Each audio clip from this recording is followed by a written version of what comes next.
Good morning. Welcome to my channel. Wanted to share with you a little bit today about leadership, specifically the reluctant type, which, what is that exactly, right? So stay with me. I want to share with you. Um, Leadership is kind of a strange topic, right? I think the best example of a reluctant leader that we have in the Bible is Moses. So Moses, God comes to him and says, you know, you need to go. I'm going to get you ready for this, and you're going to take my people and lead them out of Egypt. And Moses is not having it. He's got all sorts of things, which I'll get into a little bit more in depth as we go along. But I wanted to just kind of talk to you about leadership this morning, and hopefully you'll stay with me. So, what is leadership? And then, are you a leader? Do you consider yourself a leader? What is a leader, right? Like, what is that makes someone a leader? And you've heard these terms. Are you a natural leader? That's such a natural leader. Are you a natural born leader? Is it something that you just have within you, or is it something that you can learn? Um, is it someone who gets to tell others what to do, right? Just being in charge? Um, and then here's a question. Have you ever been around someone who just loves to be the leader, right? They are just, um, it's almost uncomfortable because they want to tell everyone that they're in charge, that they're the leader. And so, anyway, let me start with this. So, Jesus in Matthew 20, 25 through 28, I'll read this here. You know that the rulers of the Gentiles lord it over them, and their high officials exercise authority over them. Not so with you. Instead, whoever wants to be great among you must be your servant, and whoever wants to be first must be your slave. Just as the Son of Man did not come to be served, but to serve, not to give his life as a ransom, and to give his life as a ransom for many. So this is Jesus introducing the concept of servant leadership, right? So in a sense, it has nothing. There is no. There's not a great motivation for the person, as in I. What's in it for me to be a leader? And in this sense, the servant leader is someone who is there to serve, to make sure that those he is leading are actually being uplifted, being helped, being trained.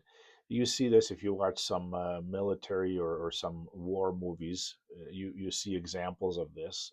A leader who charges into the battle with his men, or might be in front of them, and maybe showing by example how things are to be done. Then Jesus gives a second example, and this is when he washes the disciples' feet at the Last Supper. And he says, now that I, your Lord and teacher, have washed your feet, you also should wash one another's feet. I have set you an example that you should do as I have done for you. And of course, within Christianity, people have kind of taken that to different things to mean that Jesus has actually given a new commandment to wash each other's feet, and so some do. Not here to talk about that, but I think he gave a very clear example of him being the master and the teacher, lowering himself to the level of a house servant and doing, and you hear that in their discussion, because Peter actually is objects very strongly against this and says, you will not, wash my feet, because it was sort of an insult to Jesus to actually stoop down to that level to do that for his disciples. But he's setting a very clear example for us in terms of what leadership truly is. And so then I want to go back and just revisit a little bit about Moses and about what he is doing and why he was so reluctant to lead. So, a number of things I just want to talk about. Number one, um, you know, he says, who am I to appear before Pharaoh? Who am I to lead the people of Israel out of Egypt? Right. So, a large sense of inadequacy, like I'm nobody, right? Like I am, and I don't know, maybe there's some fear in terms of like, I know that I'm not welcome there. if I show my face there, there's potentially some serious consequence. So maybe there's some fear entering into the picture in terms of his own, just personal safety, right? Because we know his story, and I'll touch on that a little bit. But he certainly does not feel like he's up to the job, like he's an adequate, or I'm sure he's thinking there's probably other people who are much better positioned to do this. So inadequacy is number one that he kind of comes up with. Um, and then the identity of who God is another one, right? Like, so this is, he says, suppose I go and they ask me, what is his name? Meaning, what is God's name? Then what should I tell them? And then God replies, I am who I am. Say, the Lord has sent me to you. So you have to think about the context of this, because at that time, we think of Israel and we think of Moses and the law, right? And this is Moses before the law. And this is really before Moses is Moses in terms of the people and what they know. And so the people have spent 400 years in slavery in Egypt, watching the the Egyptian gods, if you will, and sort of what's going on. And they don't know who Yahweh is. They don't know who God is. And so this is a real concern for Moses, to say that, suppose I go and they ask me, what is his name? Like, who sent you? God sent you? Like, which God? Right? So again, I think we have to keep that in mind, because as Christians, we tend to associate, well, there's one God in the time that they lived and what they were experiencing, and they haven't had contact with Yahweh in all those years. And so there is not a strong identity into who the God of Israel is. It's not there. Um, Lack of belief. Okay, so he's worried about the people that he's going to potentially go and try to set free, try to liberate. And he says, what if they do not believe me or listen to me and say, the Lord did not appear to you? God gives Moses signs. So he gives him, things that he'll be able to do. He could take his staff and turn it into a snake. The leper's hand that gets healed. So God is giving him and explaining to him that he's going to be able to do these signs to be able to convince the people. But that's his concern. Like, how am I going to get them to believe me that I'm here for their benefit? Like, that I'm going to do this. Um, the fourth one that he brings up is, I'm a poor speaker. I've never been eloquent. I am slow of speech and tongue, meaning he probably had some sort of a speech impediment, something that he couldn't actually clearly or easily speak. And many of us may be there, right? Like that. It's clear in my head. By the time it comes out, it's not quite as good. And so sometimes we feel very inadequate. So I'm listing these for you because I think all of us can find ourselves in some of these levels in terms of like where we feel. Um, so he brings up the idea that, he's a poor speaker. And what God turns around and says, God replies and says, who gave human beings their mouths? Now go, I will help you speak, and I will teach you what to say. There's a huge lesson in this, in that specific one piece, because um, what God is saying is like, stop thinking about you. I'm sending you. This is about me, right? And again, for us to be able to take this and to understand it better in terms of what is God doing, and if I am to be effective in God's ministry, whatever that means. Ministry might be a big word, but um, the idea that God, it's God's power through our weakness, and that's what God is saying to him here. And then finally, Moses just directly refuses. So it says, "Pardon your servant, Lord. Please send someone else." And God actually gets angry with Moses here, and then comes up with a compromise and says, "Well, Aaron, Aaron, your brother, will speak for you. He can be your mouthpiece. He may be able to speak things more clearly, and so you will both go." And so God is not relenting in this, and God is calling him. And there's a couple of lessons in this, I think, for us, is that when God calls you for a task, when God gives you something, to do like he did in Moses. Now, Moses is unique because most of us will never have the experience of God speaking to us out of a burning bush and giving us a direct command as to what we are to do. But if God did that to Moses and it was as clear as day as what God intended for him to take on as a mission from here, and Moses had all sorts of reasons why this was just not for him to do, imagine and think about in your life whatever God is putting a burden in your heart for, and then all the excuses you come up with for why you're just not the right person. Like, I can't speak well. Like, there's other people out there who can talk better. And frankly, part of the reason why I've started this channel is because I um, want to encourage you to do the same, not for any other reason other than to be a voice in the void, to speak the truth that God has laid on your heart. So I hope I encourage you in that, to move forward in that direction. But let me go back to Moses. So, who is Moses and why does God choose him?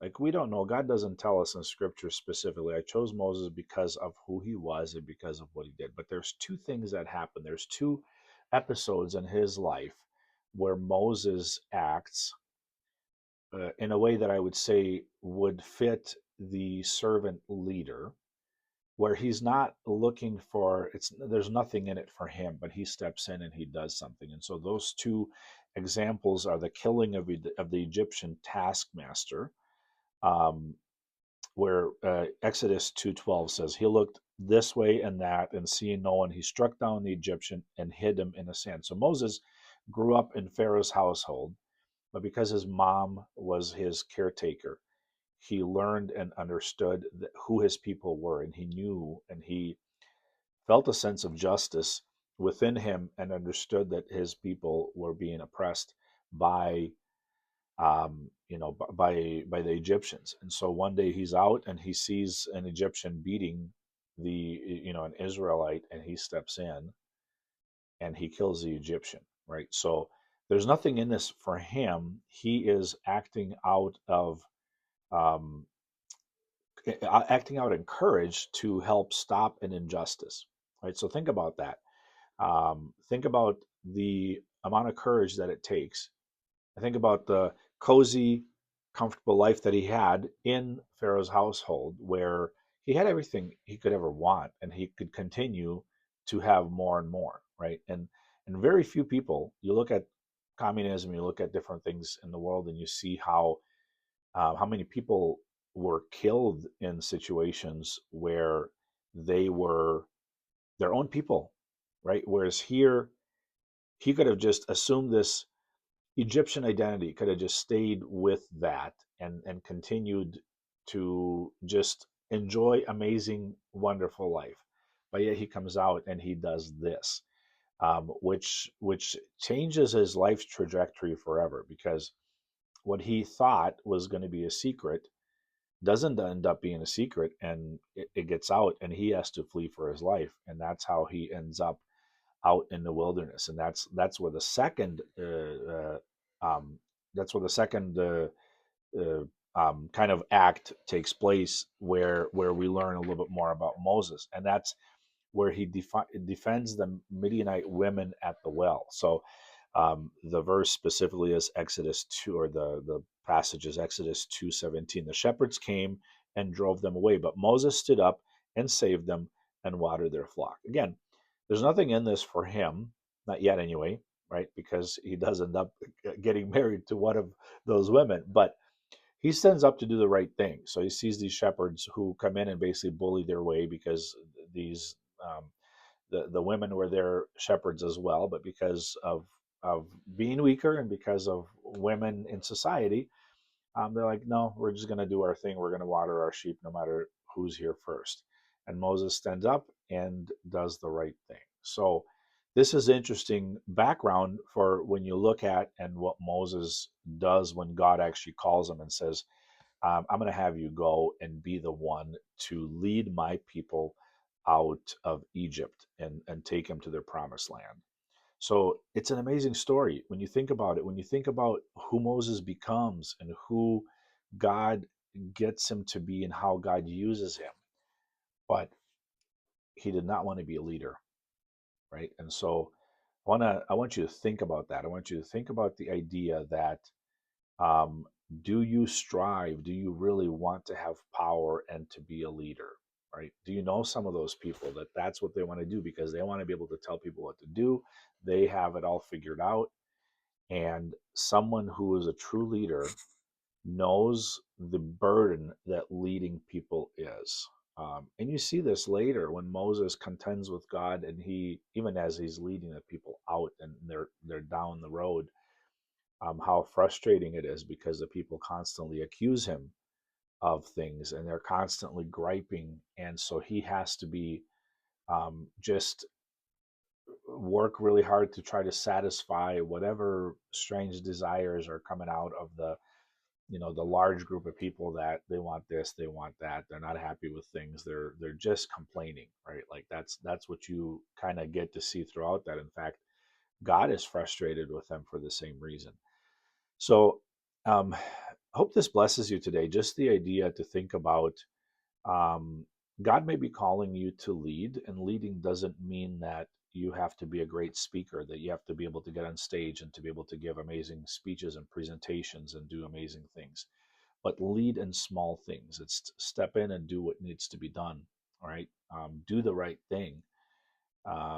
Maybe it's just simply in your home to be a better husband and to lead in a way that isn't lording it over your wife, but to lead in a way that you can bring her along into what God is leading you to do with your family. Maybe it's your role as a father, right? Um, father, the role of the father is one of the most important roles because not only is it that we get to lead our families, our children, but the scariest part of that is that we need to serve as an example of who our Heavenly Father is. And so many of us don't have a clear idea what that is, right? We've grown up with all sorts of ideas of who our Father is and how He would treat us or how He does treat us. And so, um, be faithful in the small leadership roles that you have, the basic. Your main mission in life is to lead your family and to teach your children, to talk to your children, to explain to them the truth of what's around them, and to decipher all the competing messages for the narrative, and to out of that pull out the truth and bring them back to what does God say? How does the Word of God compare to what we hear out in the world? So, want to encourage you to be that servant leader that Jesus taught us to be. There's more examples in the scriptures of others who played that well, but Moses is a great example of the reluctant leader who did not have an ambition to lead a great mass of people. He understood the difficulty that stood before him in terms of just being able to communicate to those people and be able to get across the idea that, God is doing something big, and he's the one that God chose to bring and to do this. Um, and so leadership in its truest sense is actually probably not a whole lot of fun. Really, it isn't a whole lot of fun because you've got to deal with difficult things. You have to have difficult conversations with people on a regular basis. And if you're anything like me, I'd rather just have a nice, happy conversation about the weather and the things going on, and not get into the challenging things that need to be addressed with the person. And so leadership is a heavy burden. And so for those that seek it, need to understand it. And I say that those that are the most reluctant will probably be the best leaders because of that, because they're not seeking a personal fulfillment or personal gain from being a leader, but they know they're going to have to carry people. They're going to have to carry their struggles are going to have to work with people and stoop down low and wash their feet and help them through the worst and bring them back up and to encourage them and to deal with all those challenges. So start with where you are and become that servant leader. The next time you have a situation where you need to stand up and do the right thing, think about that. Thank you. I'll see you in the next video.